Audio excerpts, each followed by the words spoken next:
ने अपने काले दंड से जादू की बिजली छोड़ी जो परी की ओर गई।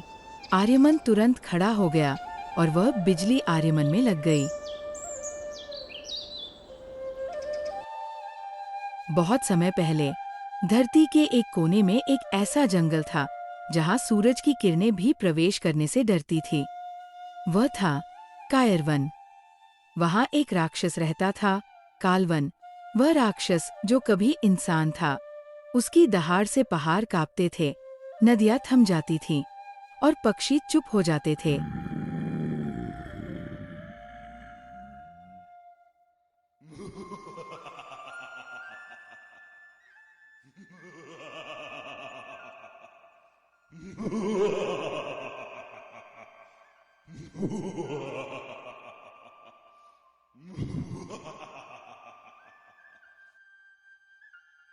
एक दिन आसमान से स्वर्ग की परी दिव्यांका उस जंगल में आई।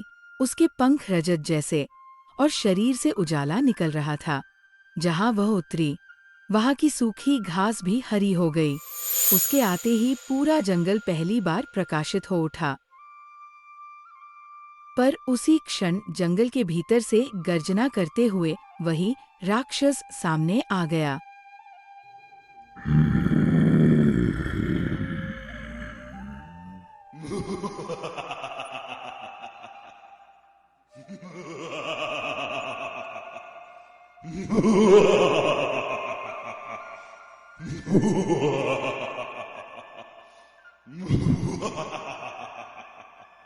कौन है जिसने मेरे अंधकार में उजाला लाने की हिम्मत की?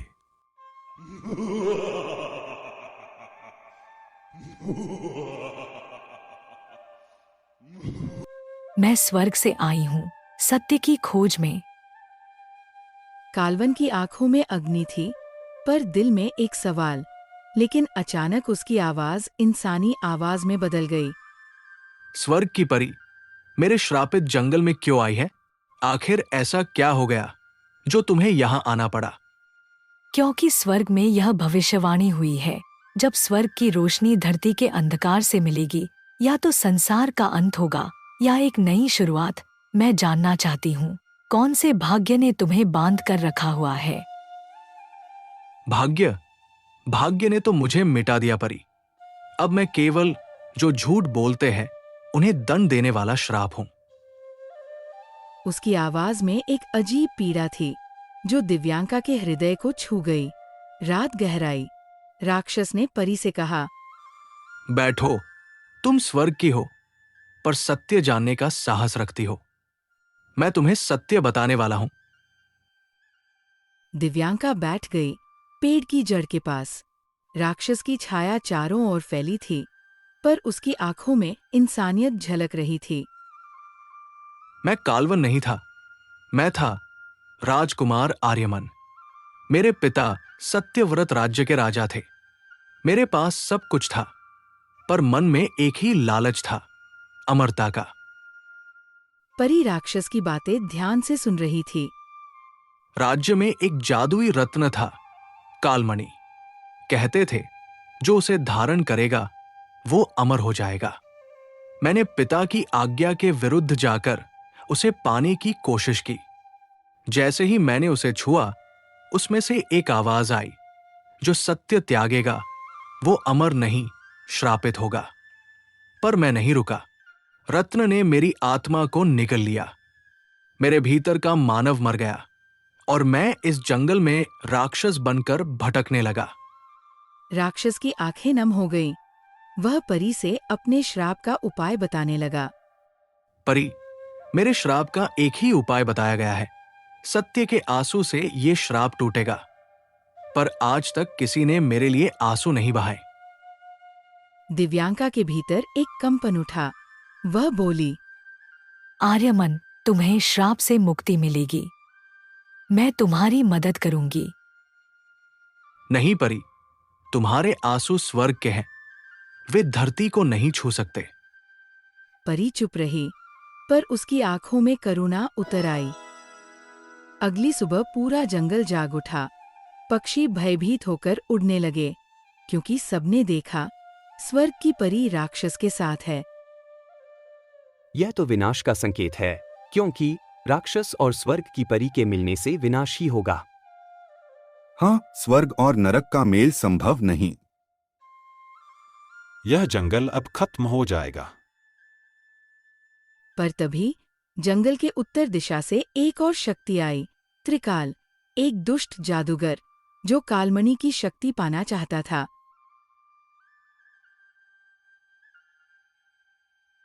कालवन, मैं जानता हूं कि तेरा श्राप अब टूटने वाला है, पर अगर तू मुक्ति चाहता है तो मुझे अपनी आत्मा दे दे, मैं तुझे मुक्त कर दूंगा। नहीं, यह झूठ बोल रहा है। वह तुम्हें धोखा देगा। यहां कोई झूठ नहीं बोलेगा। ये कालवन का जंगल है। तो मैं सच बोलता हूं, यह परी स्वर्ग से आई है, पर तुझे मारने के लिए।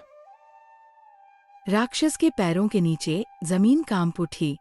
उसने परी से धीमे स्वर में पूछा, परी, क्या ये सच है? तुम मेरी मदद करने नहीं, बल्कि मुझे मारने आई हो। हाँ आर्यमन, मैं आई थी तुम्हें नष्ट करने, क्योंकि स्वर्ग मानता था कि तुम अंधकार के स्रोत हो।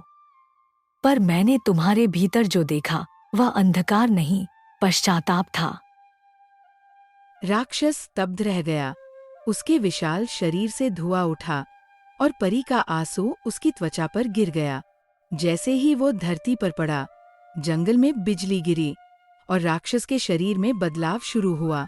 उसका भयानक चेहरा धीरे धीरे मानवीय रूप लेने लगा। उसकी आवाज कांप रही थी। ये क्या हो रहा है मेरे साथ?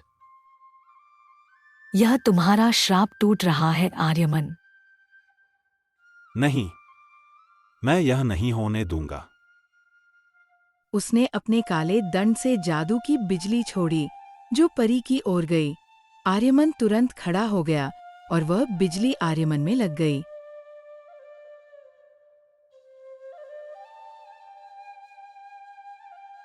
अगर किसी को मरना है तो मैं मरूंगा, वो नहीं। बिजली उसकी पीठ पर लगी और वह दर्द से तड़प उठा।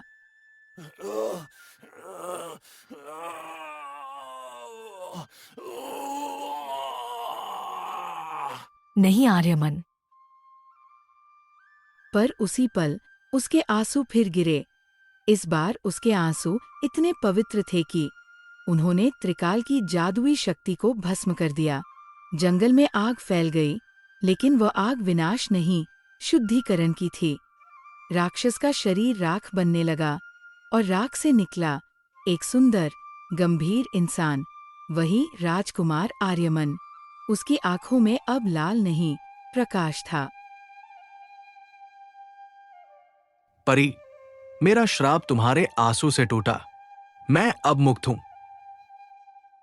दिव्यांका ने उसे छुआ और बोली,